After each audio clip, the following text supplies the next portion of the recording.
네, 국회에서도 이렇게 이 문제를 다룬 건데 영아 2명을 출산 직후 살해해 시신을 유기한 혐의를 받는 30대 여성 고모 씨가 내일 구속 갈림길에 섭니다. 경찰은 경기 화성시에서도 갓 태어난 아기를 버린 혐의로 20대 여성을 입건해 조사하고 있습니다. 취재기자 연결해 수사 상황 짚어보겠습니다. 김태원 기자.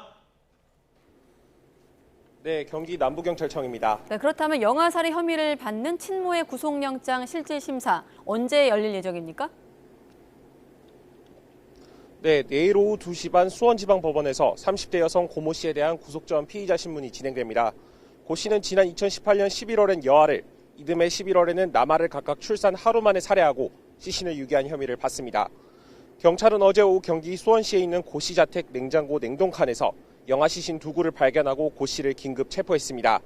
고 씨는 남편이 40대 이모 씨와 함께 살면서 만 12살 딸과 10살 아들, 8살 딸 등 자녀 3명을 키워왔는데요.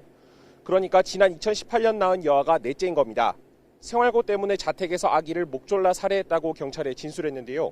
이듬해 5째도 같은 이유로 출산한 병원 인근 길가에서 살해했다고 자백했습니다. 콜센터에서 근무하는 고 씨 부부는 경제적으로 넉넉한 상황은 아니었던 것으로 알려졌는데요. 고 씨는 남편에게는 태아를 낙태했다고 속였다고 경찰에 진술했는데 남편 역시 아내의 말을 그대로 믿었다고 주장하는 것으로 파악됐습니다. 경찰은 이들의 진술이 사실인지 남편도 범행을 공모한 건 아닌지도 들여다보고 있습니다.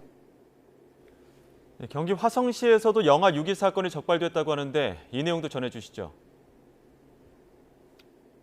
네, 출산 기록은 있지만 출생 신고가 되지 않은 사례가 파악돼 친모인 20대 여성 A씨가 경찰에 입건됐습니다. A씨는 재작년 12월 서울에 있는 병원에서 아이를 출산한 뒤 8일 만에 버린 혐의를 받습니다. 미혼인 A씨는 인터넷 포털 사이트에 글을 올려 나이가 어려 아이를 키우기 어렵다며 키워줄 사람을 구하는 글을 올린 것으로 파악됐습니다.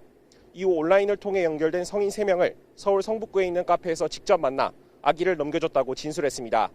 경찰은 아이의 생사를 파악하는 데 주력하면서 A씨가 금전을 받고 아이를 넘겨준 건 아닌지도 들여다볼 예정입니다. 이 밖에도 40대 여성이 지인 명의를 도용해 아기를 낳은 직후 예방접종을 마치지 않은 혐의로 입건됐고요. 전남 여수에서도 비슷한 사례 2건이 확인됐지만 혐의가 없어 수사가 종결됐습니다. 모두 아이를 낳은 기록은 있지만 출생 신고는 되지 않아서 감사원과 지자체, 경찰이 조사하면서 드러난 건데요. 지난 2015년부터 지난해까지 이렇게 병원에서 태어났지만 출생 신고가 되지 않은 경우는 2,236명으로 집계됐습니다. 감사원은 이런 미신고 영유아 가운데 방임이나 유기, 살해 등 아동학대에 노출된 사례가 더 있을 수 있다고 보고 전수조사하는 방안도 검토하고 있습니다. 지금까지 경기 남부경찰청에서 YTN 김태원입니다.